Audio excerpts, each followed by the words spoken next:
إن هذا القرآن يقص على بني إسرائيل أكثر الذي هم فيه يختلفون وإنه لهدى ورحمة للمؤمنين. إن ربك يقضي بينهم بحكمه وهو العزيز العليم. فتوكل على الله إنك على الحق المبين. إنك لا تسمع الموتى ولا تسمع الصم الدعاء إذا ولوا مدبرين. وما أنت بهاد العمي عن ضلالتهم إن تسمع إلا من يؤمن بآياتنا فهم مسلمون.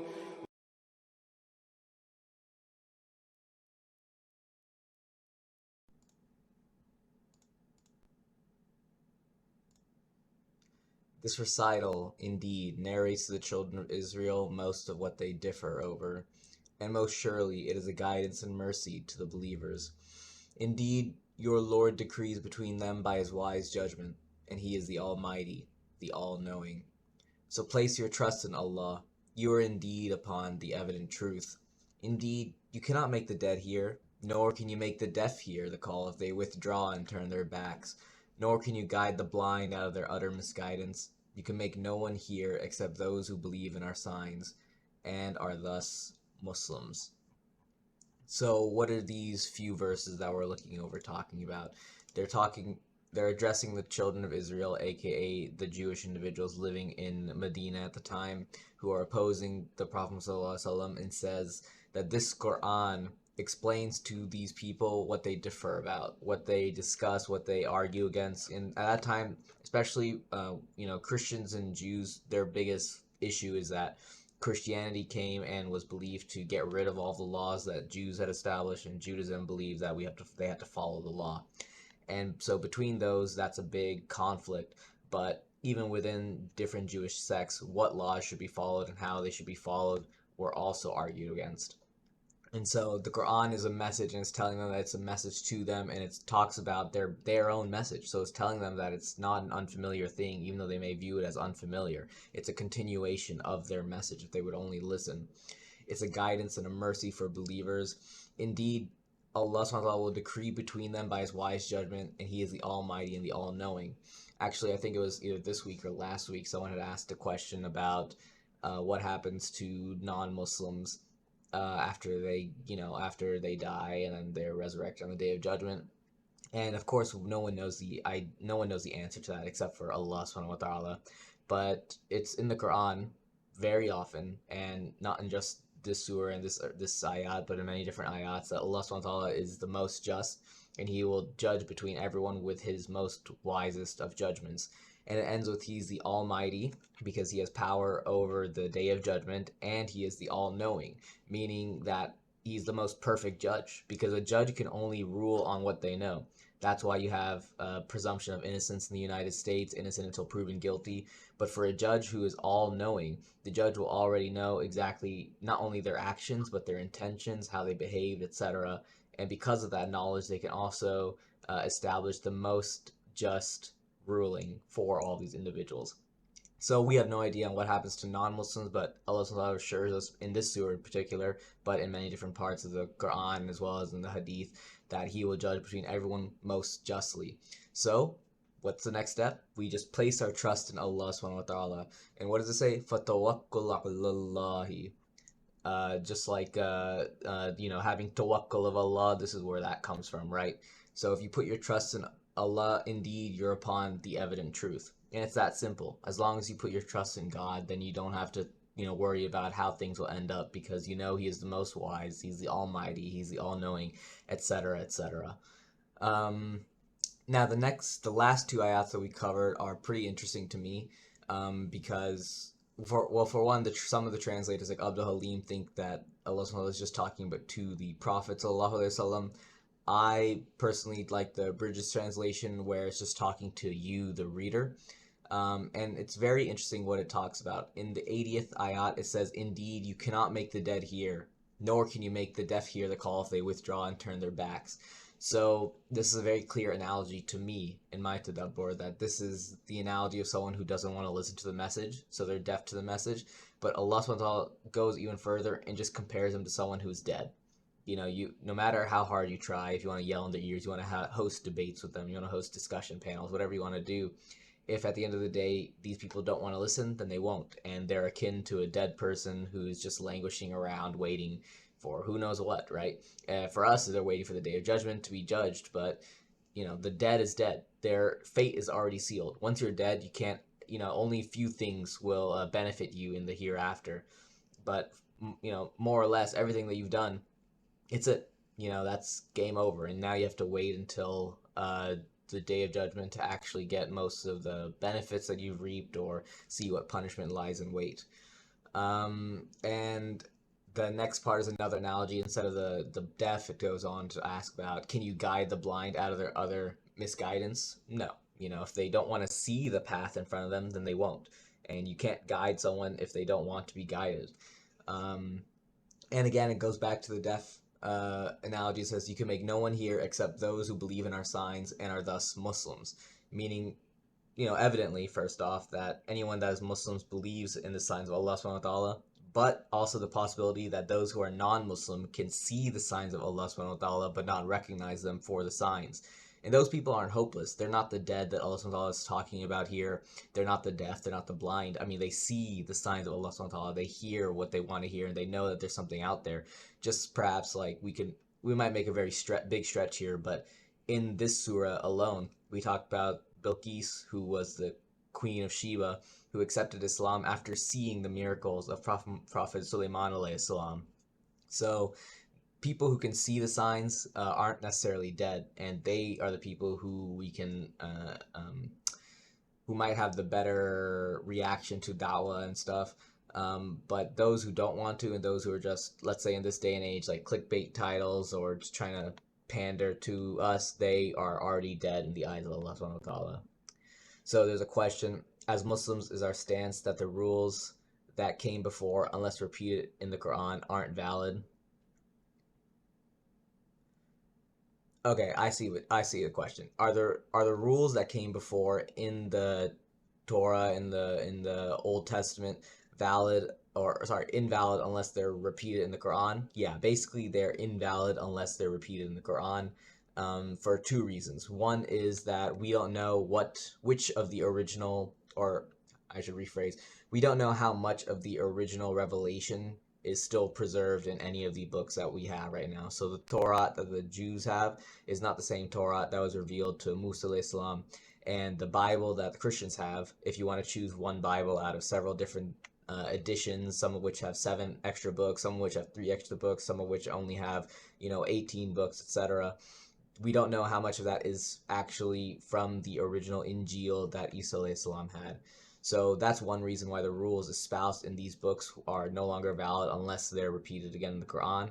And the second thing is that once the message came from Prophet Muhammad, he was updating the rules that had come before. Just like how the message of the Injil was updating the messages from the Torah that came centuries ago, if not thousands of years before.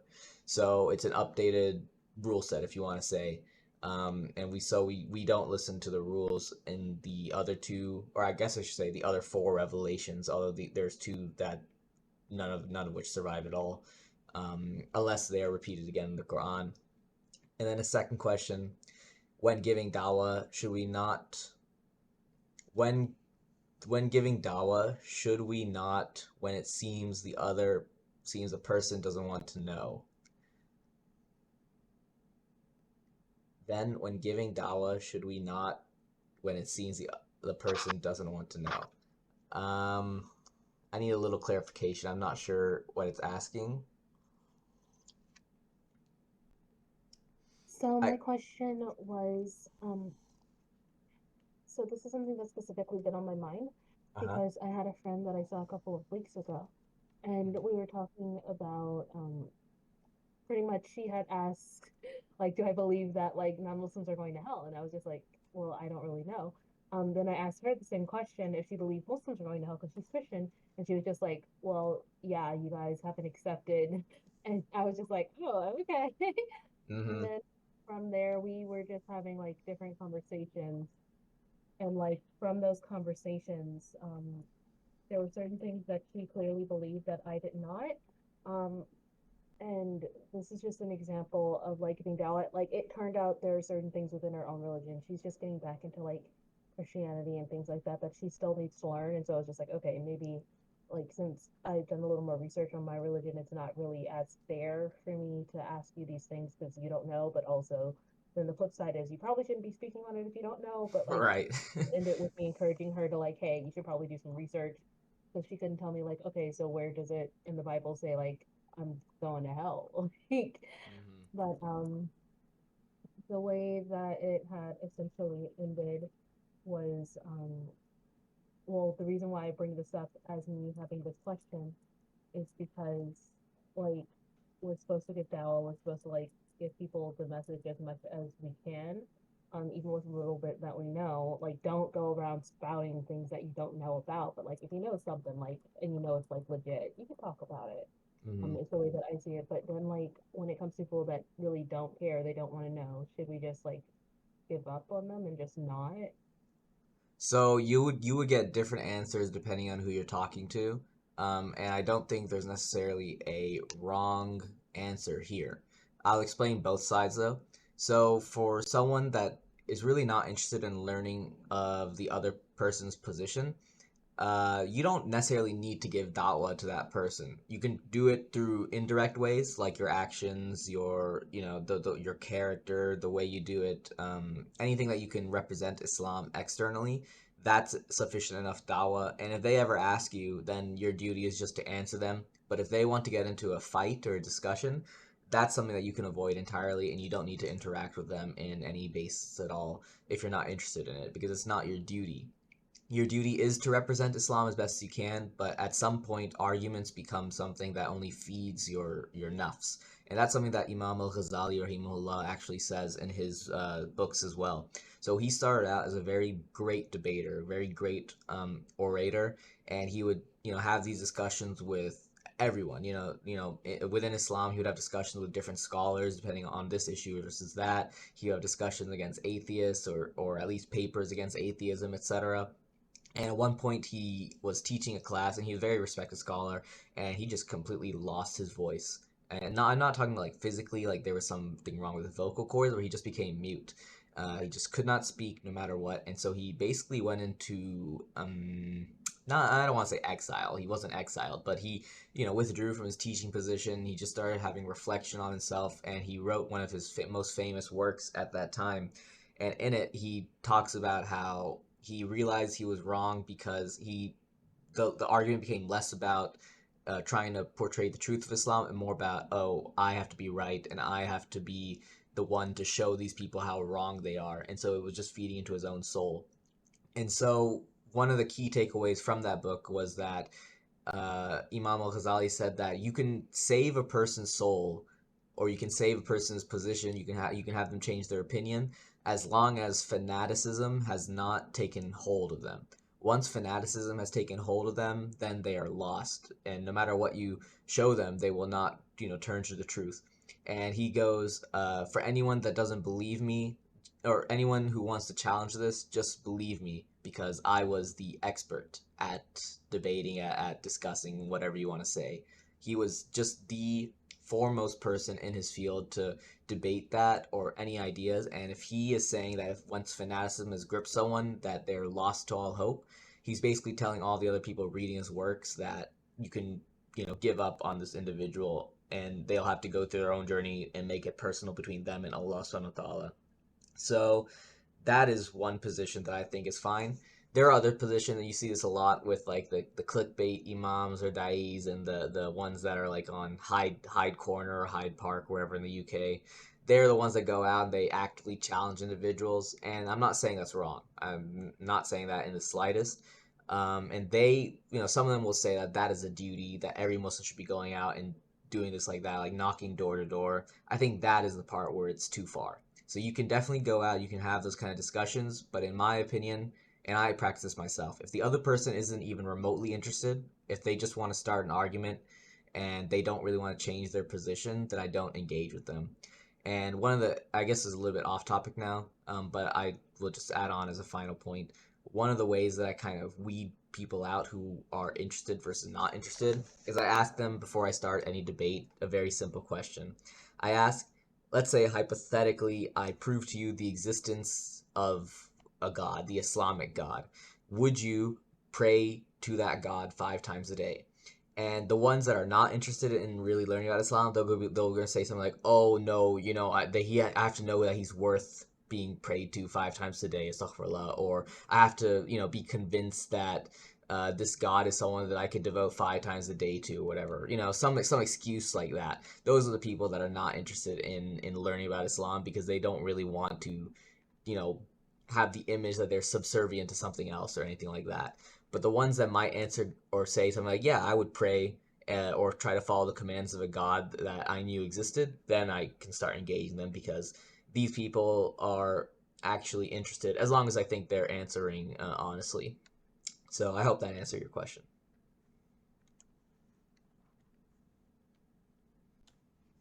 It did. Thank No problem.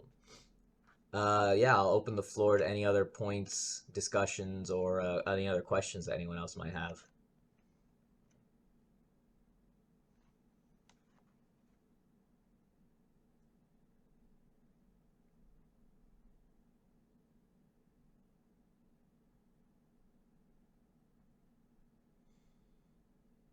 All right, well, if that's it today, then Jazakallah khairan for everyone coming. I know I just completely forgot about it yesterday, but thank goodness people came today. And in my forgetfulness, I also forgot to record the intro once again, which is fine. I'll just skip forward to the recitation like the old days, aka like last session. But yeah, Jazakallah khairan to everyone. Inshallah, we'll have this again next week. And sad news, next week might be the last we'll ever have it, but we'll see. We'll see. There's some personal stuff in life I have to deal with. Nothing like, super major or anything like that, but enough to take me away from these weekly sessions.